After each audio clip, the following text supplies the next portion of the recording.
안녕하세요. 책 읽는 보라입니다. 오늘은 조반니 보카치오의 데카메론 중 세 번째 날 일곱 번째 이야기 읽어드리겠습니다.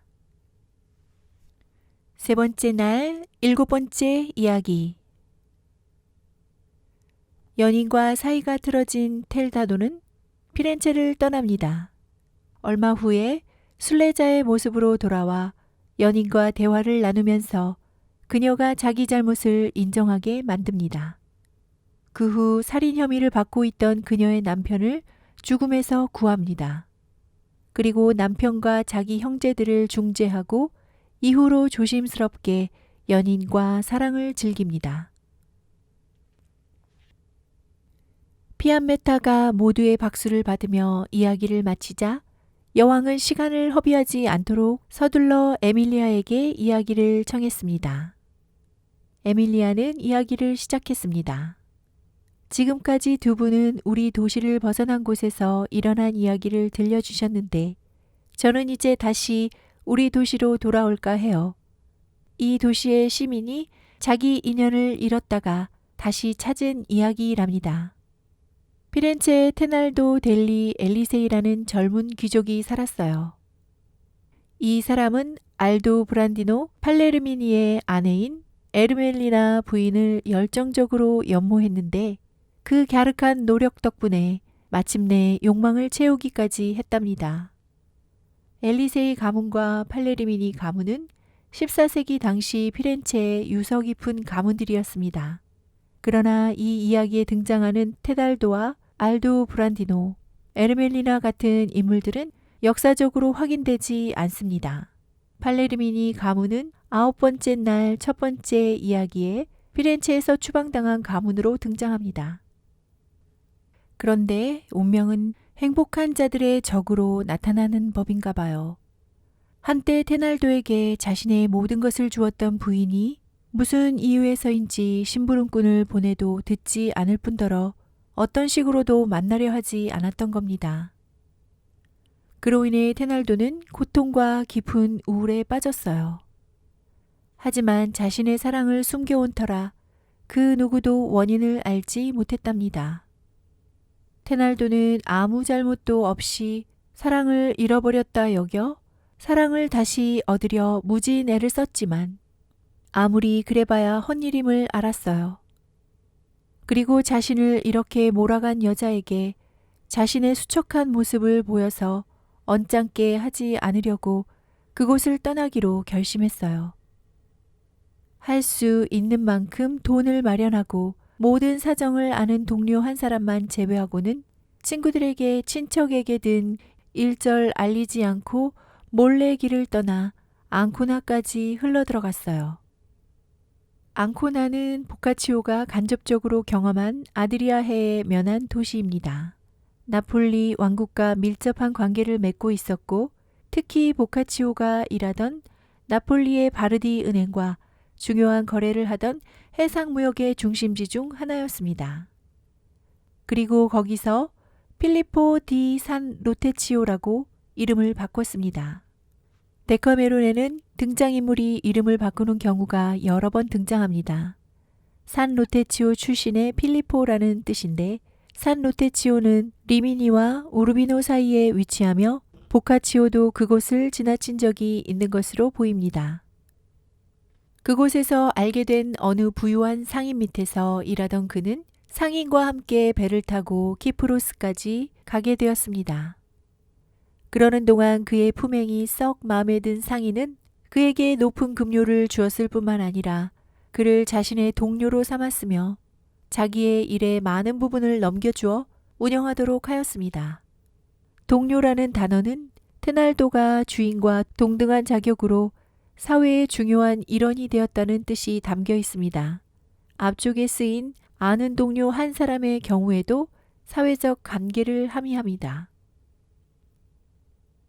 주어진 일들을 훌륭하게 그리고 열심히 해 나간 덕분에 테날도는 몇 년 안에 유명하고 부유한 상인이 되었어요. 이러한 가운데서도 그는 여전히 매정한 연인을 생각했어요. 사랑 때문에 가혹한 상처를 입었지만 그녀를 다시 보고 싶은 마음도 굴뚝 같았죠. 그러나 그런 마음과 싸워 이기면서 어느덧 7년을 보냈습니다. 그러던 어느 날 자기가 지은 노래가 키프로스에서 불리는 것을 듣게 되었어요. 그녀에게 실어보낸 사랑과 그녀가 보여준 기쁨을 이야기하는 노래였죠. 아무리 생각해도 그녀가 자기를 잊어버렸다는 것이 도저히 있을 수 없는 일일 것만 같은데다 그녀를 다시 보고 싶은 마음이 활활 타올라 더 이상 참을 수 없게 된 테날도는 피렌체로 돌아가기로 결심했답니다. 테날도는 모든 사업을 정리하고 하인 하나만 데리고 앙코나로 향했어요. 자기 짐이 앙코나에 도착하자 이를 다시 피렌체에 있는 앙코나의 동료 친구에게 보냈죠. 그리고 예루살렘에서 온 순례자 차림으로 하인과 함께 몰래 피렌체로 향했어요. 그렇게 피렌체에 도착하여 연인집 근처에서 두 형제가 운영하는 조그만 여관에 들었습니다.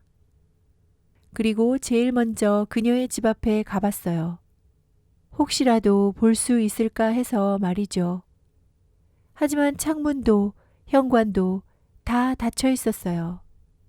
그걸 본 테날도는 그녀가 죽은 것은 아닐까 혹은 다른 곳으로 이사를 간 건 아닐까 무척 궁금해졌어요. 시름에 젖어 이번에는 형제들의 집으로 가보니 놀랍게도 그 앞에 4명의 자기 형제들이 모두 검은 상복을 입고 서 있는 것이었어요. 떠날 때에 비해 자신의 형색이나 사람이 크게 변했으니 설마 누가 알아보려 싶어 테날도는 태연하게 근처의 구두 수송공에게 다가가 그들이 왜 검은 상복을 입고 있는지 물어봤어요. 구두 수송공은 이렇게 대답했어요.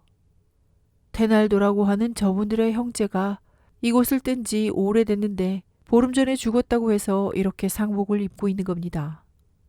듣기로는 알도 브란디노 팔레름이라는 사람이 테날도를 죽였다고 그들이 고발했답니다. 알도 브란디노는 지금 체포되었어요. 테날도가 자기 아내를 사랑했는데 몰래 숨어서 돌아와 만나려 했기 때문에 죽인 거라죠. 깜짝 놀란 테날도는 누군가가 자기로 오인을 받을 만큼 닮았구나 하는 생각과 함께 공경에 빠진 알도 브란디노의 처지에 마음이 아팠어요.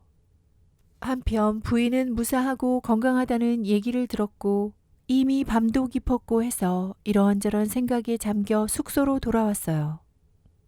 하인과 함께 저녁을 먹고 난 뒤 그는 그 집에서 제일 높은 층의 방을 잡아 잠자리에 들었습니다. 그런데 여러 가지 생각들로 흥분한 탓인지 침대가 딱딱해서인지 아니면 저녁 식사가 시원치 않았던지 밤이 깊은데도 잠을 이룰 수가 없었어요. 그래서 깨어 있다 보니 깊은 밤에 사람들이 지붕을 타고 집 안으로 들어오는 소리가 들리는 것 같았어요. 이어 방문 틈새로 불빛이 올라오는 것이 보였어요. 그래서 테날도는 살며시 문틈으로 다가가서 무슨 일인지 살펴보았어요. 그러자 불빛을 든 대단히 젊은 미인이 보였고 이어서 세 남자가 지붕으로 내려와 여자를 향해 오는 것이 보였어요. 그들 중 하나가 여자에게 말했습니다. 다행히 이제는 안심해도 되겠어. 테날도 엘리세이가 죽은 것은 알도 브란디노 팔레르미의 짓이라고 형제들이 주장했거든. 그자가 자백해서 판결도 났고 하지만 제발 입조심들 좀 하라고. 만일 우리 짓이라는 게 알려지는 날이면 알도 브란디노와 똑같은 위험에 빠질 테니 말이야. 그들은 이렇게 말하고 그 말에 아주 기뻐하던 여자를 데리고 내려가서 잠자리에 들었습니다. 이런 얘기를 듣고 테날도는 많은 사람들이 엄청난 실수를 할 수 있다는 생각이 들었어요. 우선 자기 형제들은 알지도 못하는 사람을 자기라고 착각하여 슬퍼하며 매장했고 게다가 죄 없는 사람에게 잘못된 혐의를 뒤집어 씌워 고소하고 거짓 증언으로 그를 사형에 이르게 만들었죠. 다음으로는 법률이나 법관들 역시 맹목적인 엄격함으로 죄를 신속하게 수사한답시고 부정과 악행을 집행하고 있었던 겁니다. 스스로를 정의와 하느님의 대변자라 자처하면서 말이에요. 사실 그들은 고문을 하면서 잘못된 판결을 내리는 경우가 상당히 많았어요. 이런 생각은 알도 브란디노를 구해야 한다는 생각으로 이어졌어요. 그러면 무엇 해야 할까? 곰곰이 혼자 계획을 세웠죠. 다음 날 아침 일어나자마자 그는 하인을 남겨두고 적당한 때를 보아 혼자서 연인의 집으로 향했어요. 마침 문이 열려 있기에 안으로 들어가니 아래층 작은 방에 주저앉아 외로이 눈물을 흘리고 있는 연인이 보였어요. 측은한 마음에 그도 울었어요. 그리고 그녀에게 다가가 이렇게 말했어요. 부인, 너무 상심 마세요. 괴로움은 다 없어질 겁니다. 부인은 그 말을 듣고서 얼굴을 들고 훌쩍거리며 말했어요. 고맙습니다. 타지에서 온 순례자이신가 보군요. 저의 평화나 괴로움에 대해 무엇을 아시는지요? 그에 대해 순례자가 대답했어요. 저는 콘스탄티노플 사람으로 부인의 눈물을 웃음으로 바꾸고 부인의 남편을 죽음에서 구하기 위해 하느님께서 보내셔서 방금 이곳에 왔습니다. 하지만 콘스탄티노플에서 오셨고 방금 도착하셨다면 어떻게 제 남편이나 저를 아시죠? 순례자는 알도 브란디노의 불행한 얘기를 처음부터 속속들이 이야기하고는 부인이 누구이며 결혼한 지 얼마나 됐는지 그 밖에 자기가 잘 아는 여러 가지 이야기를 했습니다. 이 말을 듣고 부인은 크게 놀라며 그를 예언자로 여기고 그 앞에 무릎을 꿇었어요. 그리고 알도 브란디노를 구하러 오셨다면 시간이 얼마 없으니 서둘러 달라고 하느님의 이름으로 빌었어요. 순례자는 성인의 분위기를 풍기며 말했어요. 부인, 일어나세요. 울지 말고 제가 드리는 말씀을 잘 들어보세요. 그리고 아무에게도 말하지 않도록 아주 조심하여야 합니다. 하느님께서 제게 일러주신 바에 따르면 부인의 괴로움은 부인 과거에 저지른 죄의 원인이 있습니다. 하느님은 이러한 고통을 통해 일부나마 정화하기를 원하시고 또 부인 스스로 회개하기를 온전히 바라고 계십니다. 그렇지 않으면 큰 슬픔에 다시 빠지게 될 겁니다. 그러자 부인이 말했어요. 순례자님, 저는 많은 죄를 지었어요. 하느님께서 무엇을 제일 먼저 회개하기 원하시는지 잘 모르겠네요. 그러니 아신다면 말씀해 주세요. 그러면 회개하기 위해 할 수 있는 것은 모두 하겠어요. 부인, 저는 그것이 무엇인지 잘 압니다. 해서 그에 대해서는 따로 질문드리지 않겠습니다. 부인이 직접 말씀하시면서 더 크게 뉘우치시기를 바랍니다. 그러나 요점은 정리해 봅시다. 지금까지 연인을 둔 적이 있는지 기억나십니까? 부인은 이 말을 듣고 매우 놀랐고 크게 한숨을 쉬었어요.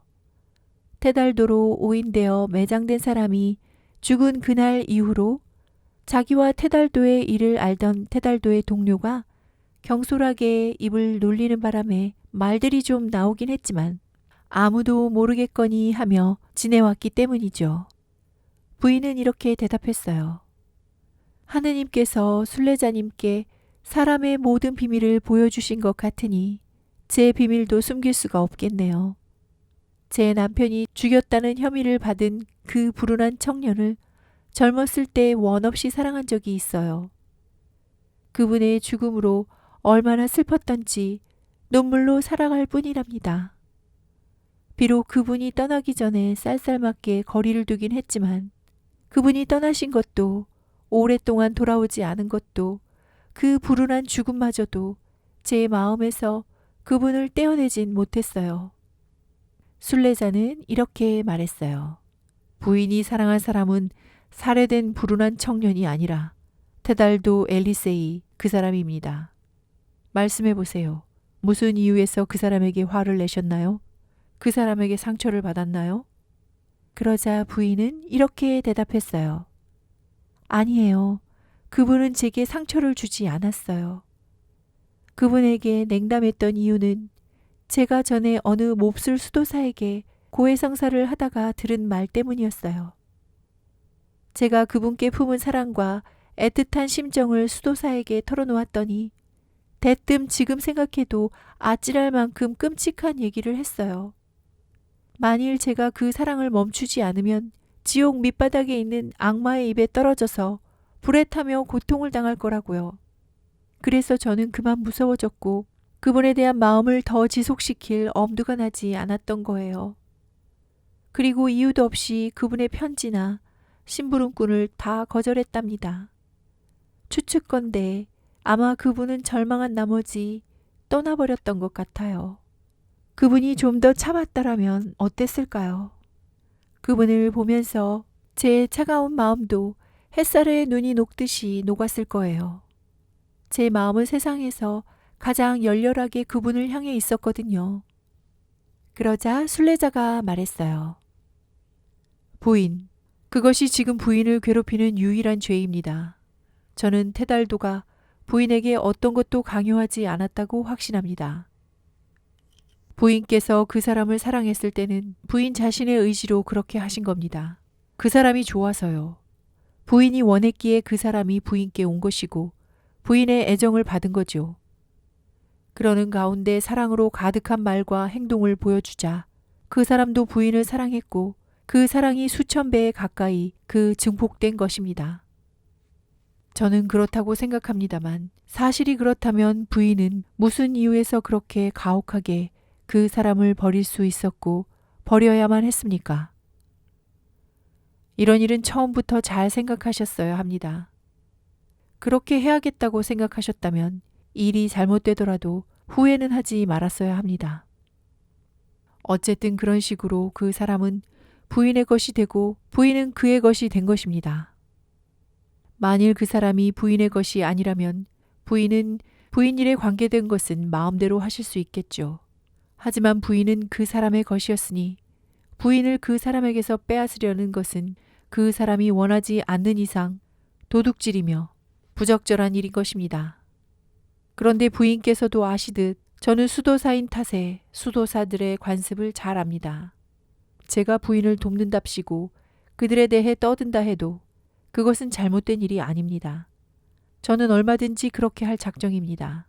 부인이 과거에 했던 일보다도 앞으로 할 일을 더 잘 아시게 되도록 말입니다.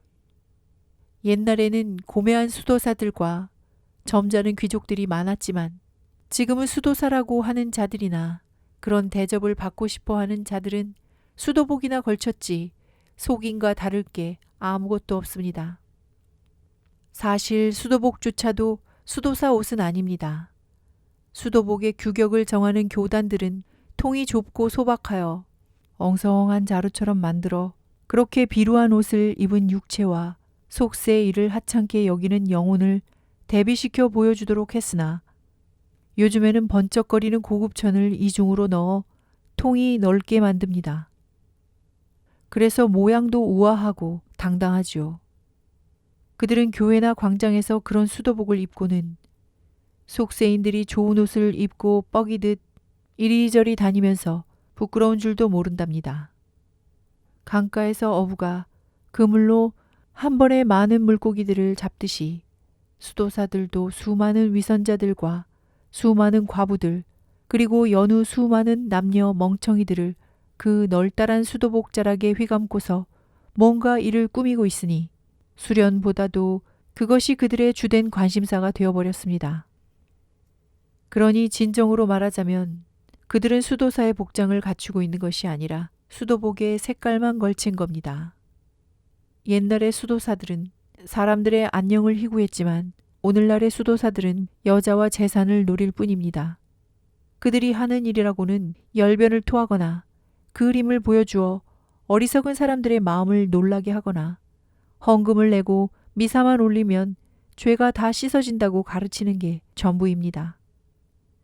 그들은 헌신을 위해서가 아니라 비겁한 탓에 도피하려고 수도사가 된 것이며 고생을 하지 않으려고 이 사람에게는 빵을 저 사람에게는 포도주를 또 다른 쪽으로는 죽은 망령을 위한답시고 요리를 배달시키는 것입니다.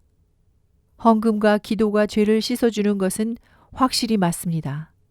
그러나 헌금과 기도를 올리는 사람들이 누구를 위해서 그것이 쓰이는지를 보거나 알게 된다면 자신을 위해 비축하려거나 차라리 돼지 떼에게나 던져줄 겁니다.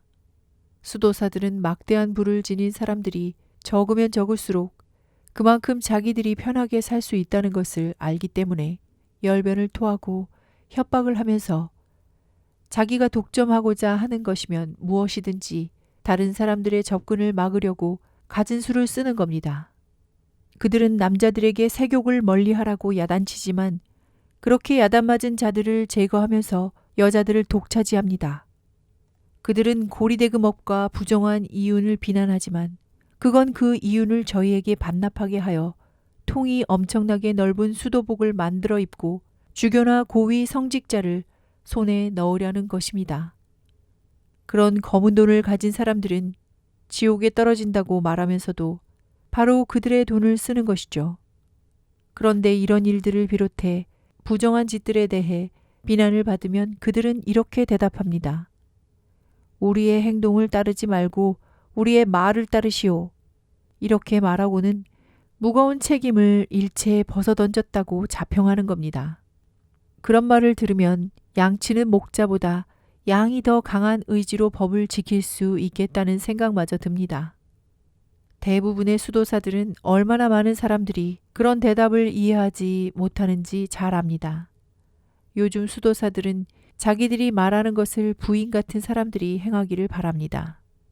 부인 같은 사람들은 저들의 지갑을 돈으로 채워주고 저들에게 비밀을 맡기며 순결을 보존하고 인내심으로 남의 모욕을 용서하며 험담을 경계하니 말이죠. 물론 이러한 것들은 모두 좋은 일이며 정직하고 신성한 것들입니다. 그런데 수도사들은 왜 그런 것들을 요구할까요? 속세 사람들더러 하지 말라고 해야 자기들이 더 마음대로 할 수 있기 때문입니다. 돈이 없으면 편안한 생활을 지속할 수 없다는 걸 누가 모를까요? 만일 우리가 자신의 즐거움을 위해서만 돈을 쓴다면 수도사는 교단 내에서 편안하게 살 수 없을 겁니다. 만일 우리가 여자들 꽁무니만 따라다닌다면 수도사들은 갈 곳이 없을 겁니다. 만일 우리가 인내심이 없거나 남의 모욕을 용서하지 않는다면 수도사들은 우리들의 집에 와서 우리를 불러놓고 우리 가족을 더럽히는 뻔뻔스러운 짓을 하지 않을 겁니다. 제가 왜 이런 세세한 일들을 부인께 말씀드려야 할까요? 그들은 식자들 앞에서 비난을 받을 때면 언제나 변명을 늘어놓습니다. 금욕적이고 거룩한 생활을 할 수 없다면 차라리 세속인들의 집에 있는 게 낫지 않을까요? 또 그들이 그런 식의 생활을 하고 싶다면 그리스도는 행하고 가르치기 시작했다 라는 복음서의 거룩한 말씀을 어째서 따르지 않는 걸까요? 마태복음 4장 23절을 참고하세요. 성직자들은 스스로 먼저 행한 뒤에 다른 사람을 가르쳐야 합니다. 저는 살면서 셀 수 없이 많은 성직자들이 속세의 여자들뿐 아니라 수녀들까지 끈질기게 유혹하고 연모하고 찾아다니는 것을 보았습니다. 그런 인간들이 설교단 위에서 큰 목소리로 열변을 토한단 말입니다. 그런 인간들을 우리가 과연 본받아야 할까요? 그렇게 할 사람은 그렇게 해야겠죠. 하지만 하느님께서는 그것이 현명한 일인지 아닌지 다 아십니다. 수도사들은 결혼을 파기하는 행위는 지극히 중대한 죄라며 부인을 꾸짖습니다. 물론 인정할 만한 부분이 있는 말입니다.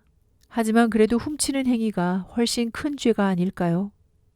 사람을 죽이거나 세상에서 추방하여 비참한 생활을 하게 만드는 것이 훨씬 큰 죄가 아닐까요? 이 말에는 누구나 동의할 겁니다. 남자와 여자가 정분이 나는 것은 자연스러운 죄입니다. 반면 도둑질하고 죽이고 추방하는 것은 악덕에서 나온 죄악입니다. 죄를 이렇게 분류하는 것은 아리스토텔레스와 아퀴나스의 이론에 따른 것이다. 단테도 이 점을 확인한다. 너는 윤리학이 하늘이 원하지 않는 세 가지 마음의 상태를 부절제와 악덕, 수심으로 널리 밝혀내고 있음을 잊었느냐? 또 어찌해서 부절제보다 다른 둘이 하느님을 더욱 크게 배반하고 하느님의 질책을 더 받는지 잊었느냐? 신곡 지옥편 11곡 79에서 84행 내용입니다. 먼저 말씀드렸듯이 자발적 의지로 테달도의 것이 되었던 부인이 테달도를 버리신 것은 그에게서 도둑질을 한 것과 다름없습니다. 더 분명히 말씀드리면 그 사람은 부인의 것이었으니 그를 버린 것은 그를 죽인 것과 같다는 겁니다. 부인이 매 순간 더 잔인한 모습을 보이자 그 사람은 제 손으로 스스로를 죽이지 않으려고 사라져야 했던 겁니다. 법률은 악의 원인이 된 자를 악을 행한 자와 똑같은 죄로 묻고자 합니다. 그 사람이 세상을 떠돌며 7년 동안 비참한 생활을 한 원인이 부인에게 있었다는 것은 부정할 수 없겠죠. 부인은 그 사람과 친분을 유지할 때는 제가 방금 말씀드린 3가지 죄 중 어느 하나도 저지르지 않았습니다. 하지만 지금 부인은 훨씬 큰 죄를 저지른 것입니다.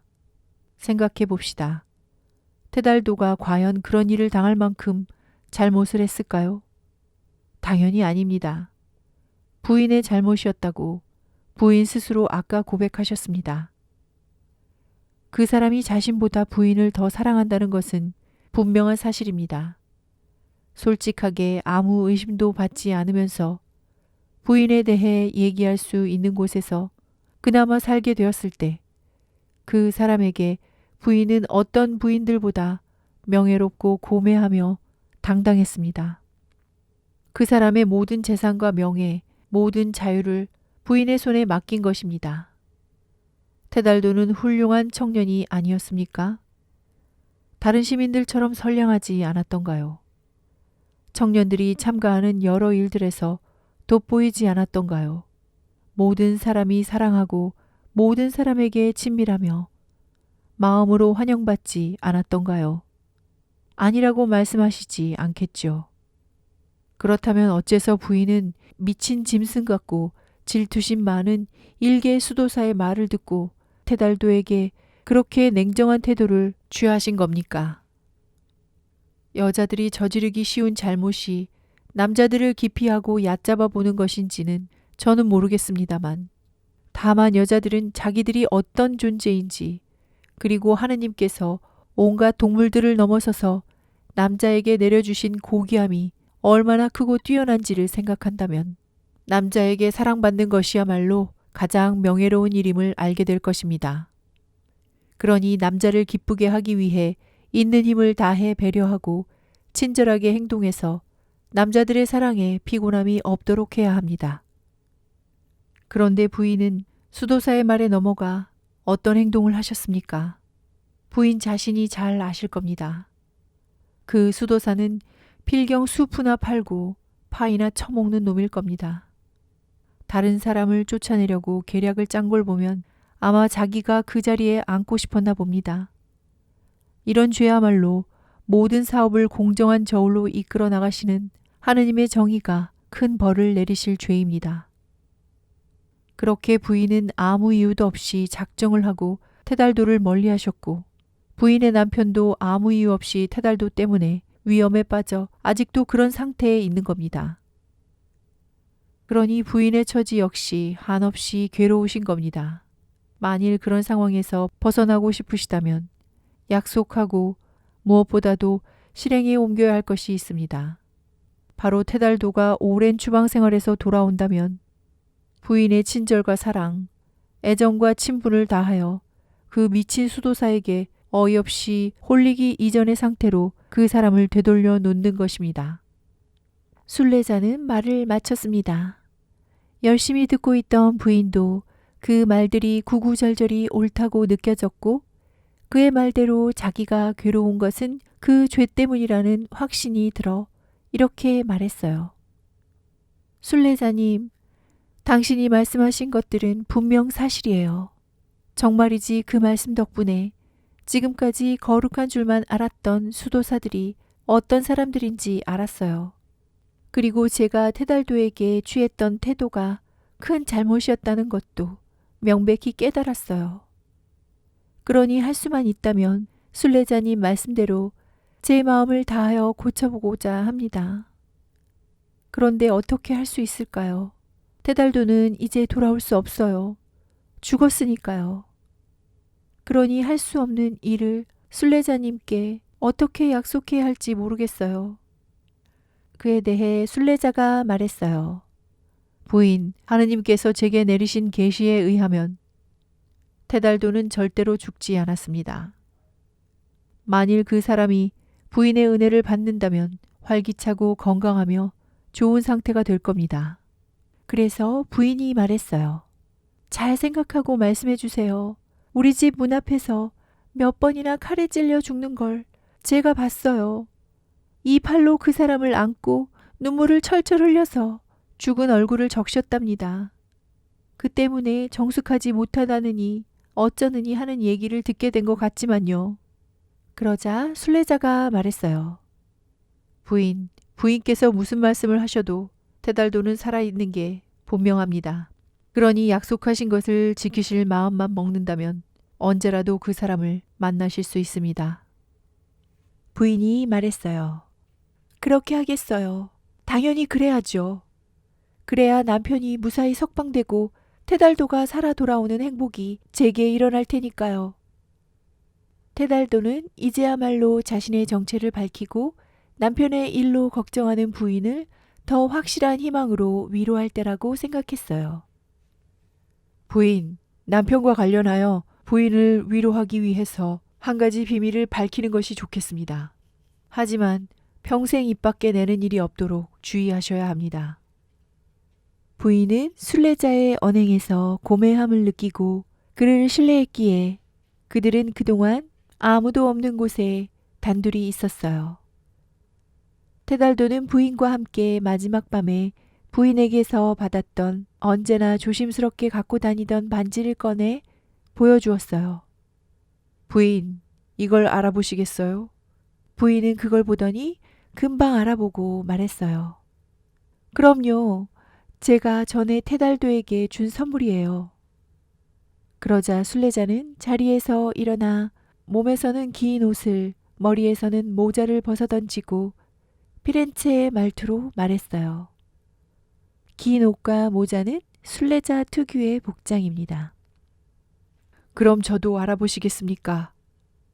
부인은 그를 보고 테달도라는 것을 알게 되자 너무나 놀라서 처음에는 죽은 사람인가 하여 기겁을 하다가 나중에는 그가 살아있는 몸임을 확인하고 부르르 떨었어요. 그리고 키프로스에서부터 자기를 만나기 위해 온 테달도를 반가이 맞기는커녕 무덤에서 돌아온 사람을 대하듯 무서워 달아나려 하는 겁니다. 그런 모습을 보고 테달도가 말했어요. 부인, 무서워 마시오. 난 멀쩡하게 살아있는 부인의 테달도요. 부인과 나의 형제들이 믿는 것처럼 죽지도 않았고 살해되지도 않았어요. 부인은 얼마간 확신을 한 듯 하다가 그의 목소리를 두려워하다가 더 유심히 살펴보다가 마침내 확실히 테달도라는 생각이 들어 눈물을 흘리며 테달도의 목을 끌어안고 입을 맞추며 말했어요. 테달도님, 내 사랑, 정말 돌아왔어요. 테달도는 부인을 껴안고 입을 맞추며 말했어요. 부인, 지금 이렇게 부둥켜 안고 있을 때가 아닙니다. 나는 알도브란디노를 무사히 석방시키기 위해 다녀오려 합니다. 내일까지 부인께 기쁜 소식을 들려드리게 되기를 바랍니다.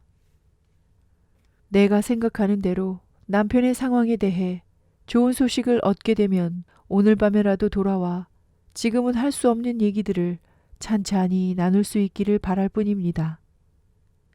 그리고 긴 옷과 모자를 다시 걸치고 다시 한번 부인에게 입을 맞추며 희망을 굳게 가지라고 위로한 다음 길을 떠났어요.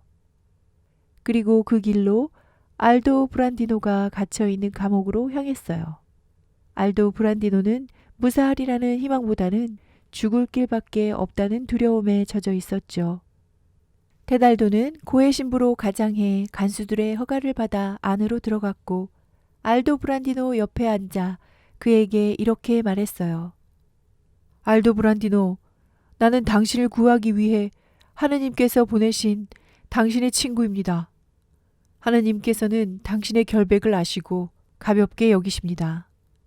그러니 하느님을 향한 경건한 마음의 표시로 제가 요구하는 작은 선물을 저에게 베풀어 주신다면 사형 판결이 떨어질 내일 저녁이 오기 전에 틀림없이 석방의 판결을 듣게 될 겁니다. 이를 듣고 알도 브란디노가 대답했어요. 참으로 훌륭하신 분입니다. 저는 당신을 모르고 전에 뵌 적이 있었는지도 생각나지 않지만 이렇게 친구가 되어주시고 저를 살리려고 애쓰시다니요. 실제로 저는 사람들이 떠드는 것처럼 사형당할 만한 죄를 저지른 적이 없습니다. 다른 죄들을 많이 저질렀으니 그런 큰 죄도 저질렀으려니 늘 생각하는 겁니다. 하지만 하느님을 향한 경건한 마음으로 말씀드립니다. 하느님께서 지금 저를 불쌍히 여기신다면 작은 것이 아니라 아무리 큰 것이라도 기꺼이 드리겠다고 약속합니다. 원하는 것을 말씀하세요. 정말 이곳에서 나가기만 하면 틀림없이 마련해 드리겠습니다. 그러자 순례자가 말했어요. 제가 바라는 것은 다름이 아니라 테달도의 네 형제를 용서해 주라는 겁니다. 그 사람들은 당신이 자기 형제를 죽인 줄 알고 당신을 이렇게 만든 겁니다. 이 일에 대해 그들이 용서를 빌거든 형제와 친구로 생각해 주세요. 이 말에 알도 브란디노가 대답했어요. 모욕받는 자는 마땅히 복수의 일념을 불태우는 것이 바람직한 일이겠죠. 하지만 하느님께서 저를 구하려 하시니 그들을 기꺼이 용서할 겁니다. 아니, 지금 바로 용서합니다. 제가 살아서 이곳을 무사히 빠져나간다면 당신이 바라시는 일은 무엇이든 하겠습니다. 이 말을 듣고 순례자는 기뻐했어요. 그래서 다른 말은 하나도 하지 않고 다음 날 중으로 석방 소식을 확실히 들을 테니 좋은 마음으로 기다리라고 부탁했습니다. 순례자는 그곳을 떠나 법원의 고위 인사를 찾아가서 이렇게 말했어요. 판사님, 사람은 누구나 진실을 밝히기 위해 노력해야 합니다. 특히 이곳에서 판사님과 함께 일하시는 분들은 죄를 짓지 않은 사람들이 벌을 받지 않도록 하고 죄를 지은 사람에게 벌이 돌아가지 않도록 해야 합니다. 이렇게 되는지 확인함으로써 판사님의 명예를 지키고 그 혜택을 사람들이 받을 수 있도록 제가 판사님께 온 것입니다. 아시다시피 판사님은 알도브란디노 팔레르미니에 대해 엄중한 판결을 내리셨습니다. 그자가 테달도 엘리세이를 죽였다고 판단하셔서 사형 선고를 하신 걸로 압니다. 그것은 분명히 잘못된 판결입니다. 오늘 밤 자정까지 그 청년을 살해한 자를 판사님께 인도해드리고 이로써 제가 믿는 바를 증명해 보이겠습니다. 그렇지 않아도 알도브란디노를 동정하고 있던 그 유능한 판사는 순례자의 말에 선뜻 귀를 기울였어요.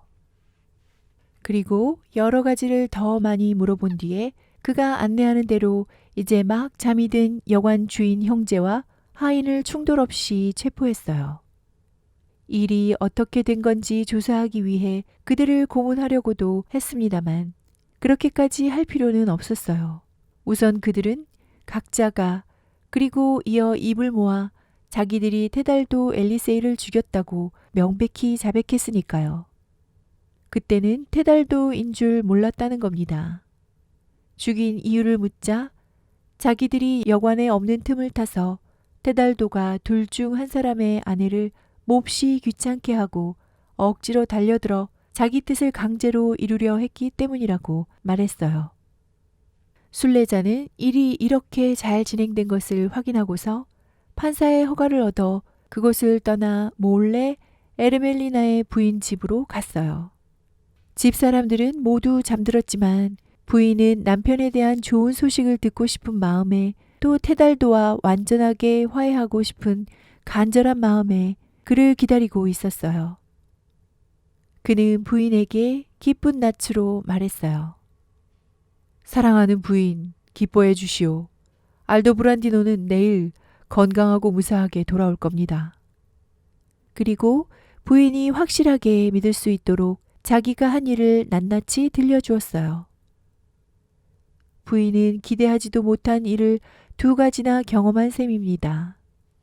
하나는 진정 죽은 줄로만 알았던 테달도를 살아서 다시 만난 것이고, 또 하나는 며칠 후면 사형을 당할 줄 알았던 남편이 위험에서 벗어난 것입니다. 부인은 너무나도 기뻐서 테달도를 벅차게 얼싸안고 입을 맞추었어요. 그리고 함께 잠자리에 들어서 서로를 사랑하는 마음으로 어루만지면서 감사와 즐거움이 깃든 평화를 마음껏 누렸답니다. 아침이 되자 테달도는 일어나서 부인에게 자기가 하려고 하는 일을 설명한 다음 모든 걸 비밀에 붙여둬야 한다고 재차 부탁하고는 순례자 차림으로 부인 집을 나섰습니다. 알도 브란디노를 위해 할 일이 있었으면 바로 하기 위해서였죠.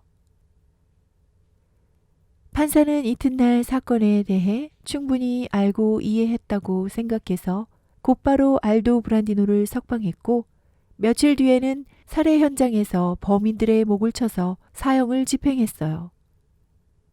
알도 브란디노는 아내와 친구들, 친척들과 큰 기쁨을 나누며 자유를 얻었습니다. 그리고 이것이 순례자 덕분임을 알고는 피렌체에 머물고 싶은 만큼 머물라며 그를 집으로 데리고 갔어요.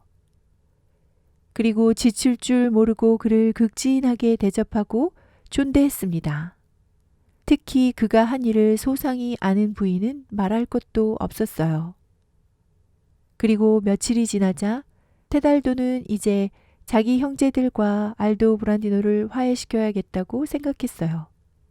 형제들이 알도 브란디노가 무죄로 석방되어 체면을 구긴 데다가 복수를 당하지 않을까 초조해하는 것 같아 알도 브란디노에게 약속을 지켜달라고 요구했어요. 알도 브란디노는 언제든 그럴 준비가 되어 있다고 흔쾌히 대답했죠. 그래서 순례자는 다음날 성대한 잔치를 준비하도록 하고 알도 브란디노에게 친지들과 함께 테달도의 네 형제와 그 부인들을 초대하고 싶다고 말했어요. 그리고 화해를 위한 잔치에 알도 브란디노의 부탁을 받아 자기가 그들을 초대하는 것으로 하겠다고 덧붙였죠. 알도 브란디노는 순례자의 제안에 전적으로 동의했어요. 순례자는 곧바로 네 형제에게 가서 저간의 사정을 충분히 소상하게 설명했어요. 그래서 완벽한 논리를 펼치며 결국은 무난하게 그들을 설득하여 알도 브란디노의 용서를 구하고 화해를 하겠다는 다짐을 받았어요. 이렇게 해놓고 다음날 아침에 알도 브란디노와 식사를 함께 하도록 형제들과 부인들을 초대했고, 그들도 확신을 갖고 흔쾌히 그 초대에 응했답니다. 다음날 아침 식사 시간에 즈음해서 테달도의 네 형제는 평소처럼 검은 상복을 입고 친구들을 몇 명 데리고서 그들을 기다리는 알도 브란디노의 집으로 왔어요. 그리고 알도 브란디노가 초대한 사람들을 비롯해 모든 사람들 앞에서 무기를 땅에 내려놓고 지금까지 알도 브란디노에게 했던 일에 대해 용서를 구하면서 그의 손에 모든 걸 맡겼어요. 알도 브란디노는 눈물을 흘리면서 그들을 정겹게 맞아들였고 그들의 입에 일일이 입을 맞추면서 몇 마디 말로 지금까지 받은 모든 모욕을 날려버렸어요. 그들 뒤를 따라 갈색 상복을 입고 들어온 누이들과 아내들을 에르멜리나 부인과 다른 부인들이 상냥하게 맞아들였어요. 잔치에서는 남자들과 동등하게 여자들도 융숭한 대접을 받았어요. 아무리 칭찬해도 다 하지 못할 훌륭한 잔치였죠. 단 한 가지만 빼고 말입니다. 그건 테달도의 친척들이 겪은 최근의 고통이 그들이 입은 어두운 색의 옷에서 새롭고 더 칙칙하게 뿜어져 나와 침묵이 흐른다는 것이었어요. 이런 이유로 사람들은 순례자의 계획과 초대를 비아냥거렸고 테달도도 이를 느낄 수 있었어요. 그래서 침묵을 깨기에 적당한 때를 보아 작정하고 자리에서 일어나 아직 과일을 먹고 있는 사람들에게 이렇게 말했어요. 여러분, 이 잔치에 빠진 사람, 그리고 잔치의 흥을 돋울 사람은 오로지 테달도 뿐입니다. 그런데 여러분은 줄곧 그와 함께 있으면서도 알아보지를 못하는군요. 제가 그를 여러분들께 보여드리겠습니다. 그리고 긴 옷을 비롯한 순례자의 복장을 벗어던지자 모명으로 짠 초록빛 정복이 드러났어요. 정복으로 번역한 기우빠는 당시 엄숙한 자리에서 입었던 고급 신사복을 가리킵니다. 빌라니의 연대기 크로나카에 의하면 1330년 피렌체에서는 사치를 방지하기 위해 남자들이 이런 종류의 정복을 입는 것을 법으로 금지했습니다. 초록색은 풍족함과 권위를 상징합니다. 누군가 테달도가 아니냐고 애써 입을 떼기 전까지 모두 너무나 놀라 멀거니 바라보고 뜯어보기만 했어요. 이를 보고 테달도는 친지들과 거기 모인 사람들 사이에 일어난 일들이며 자기에게 일어난 사건들을 들려주었어요. 형제들과 다른 사람들은 기쁨의 눈물을 쏟아내면서 달려가 그를 얼싸안았고 부인들과 친척들이나 친척이 아닌 사람들도 그를 애워싸고 부둥켜 안는 등 난리가 났답니다. 다만 에르멜리나 부인만 가만히 있었어요. 이를 보고 알도 브란디노가 말했어요. 당신은 왜 그러시오? 에르멜리나. 어째서 다른 부인들처럼 테달도를 축하해 주지 않는 거요? 이에 대해 그녀는 모두가 듣도록 대답했어요. 저야말로 누구보다 축하를 드리고 싶죠. 그분 덕분에 이렇게 당신을 되찾았다는 걸 생각하면 다른 누구보다도 그분께 감사를 드려야 할 겁니다. 하지만 우리가 테달도라 믿었던 사람을 추모하던 기간에 사람들이 입 밖에 내던 경망스러운 말들이 떠올라 이렇게 가만히 있는 거예요. 알도 브란디노가 말했어요. 무슨 소리요? 당신은 내가 수군거리기를 좋아하는 사람들 말을 믿을 것 같소? 저분은 내 목숨을 구해주시고 그런 소문들이 모두 거짓이었음을 보여주셨소. 난 그따위 소문은 믿지 않아요. 그러니 어서 일어나 저분을 포옹해 주시오. 부인도 물론 바라던 일이었기에 주저없이 남편의 말을 따랐어요. 몸을 일으켜 다른 부인들이 했듯이 그를 껴안고 기쁨의 인사를 했어요. 알도 브란디노의 이러한 너그러움에 테달도의 형제들은 크게 기뻐했고 그 자리에 있던 모든 남녀들도 좋아했어요. 이로써 소문으로 인해 사람들 마음에서 자라난 모든 의심은 깨끗이 사라졌답니다. 그렇게 모두에게서 축복의 인사를 받은 테달도는 형제들이 입은 검은 옷들과 누이들이며 조카들이 입은 갈색 옷을 벗기고 그 자리에서 다른 옷을 가져오게 했습니다. 그렇게 모두가 옷을 갈아입고 나서 노래를 부르고 춤을 추고 또 그 밖에 다른 놀이로 흥을 더했어요. 그리하여 처음에는 정적이 흐르던 잔치는 마지막에 이르자 왁자지껄하게 변했어요. 이 즐거운 분위기는 계속되어 모두가 테달도의 집으로 몰려가서 저녁을 먹었습니다. 그리고 이런 식으로 잔치는 며칠이나 계속되었답니다. 피렌체 사람들은 얼마 동안은 죽었다 살아난 기이한 사람을 대하듯 테달도를 대했어요. 많은 사람들이 그리고 형제들까지도 이 사람이 테달도가 아니지 않을까 하는 은근한 의심을 완전히 거두지는 못했어요. 사실 그들은 지금 완전히 확신하지 못하고 있으며 앞으로도 오랫동안 확신을 갖지 못할 수도 있습니다. 그러니 언젠가는 우연히 살해당한 사람이 누구인지 알게 되겠죠. 그 일은 이렇게 일어났어요. 하루는 루니지아의 군인들이 테달도의 집 앞을 지나가다가 그를 보더니 가까이 와서 이렇게 말하는 것이었어요. 파치울로, 잘 있었나? 이 말에 테달도는 형제들이 있는 자리에서 대답했어요. 뭔가 착각을 하신 모양이군요. 그들은 이런 대답을 듣자 머쓱해져서 사과를 하고는 이렇게 말했어요. 정말 꼭 닮았군요. 몬트레폴리 출신의 파치울로라고 하는 우리 동료와 너무나도 닮았단 말입니다. 그 사람이 한 보름 전에 이곳으로 왔다는데 그 이후로는 도무지 소식을 들을 수가 없구려. 하긴 그자도 우리처럼 용병이었는데 그쪽 옷이 좀 이상하긴 합디다. 이 말을 듣고 테달도의 맏형이 나서서 파치올로라는 사람이 무슨 옷을 입고 있었는지 물었어요. 군인들은 그에 대해 말해주었고 살해당한 사람이 바로 그런 옷을 입고 있었다는 것을 기억해냈어요. 이런저런 상황들을 맞춰본 결과 죽은 사람은 테달도가 아니라 파치올로였다는 것이 확인됐고, 이로써 형제들이나 다른 모든 사람들은 테달도에 대해 품고 있던 의심을 지우게 됐습니다. 한편 부자로 돌아온 테달도는 자신의 사랑을 지속시켜 나갔습니다. 부인 역시 더 이상 그를 낙심시키지 않고 오랫동안 남몰래 사랑을 즐겼답니다. 하느님, 우리도 사랑을 즐기게 하소서. 끝까지 함께 해주셔서 감사합니다. 책 읽는 보라였습니다. 오늘도 행복하세요.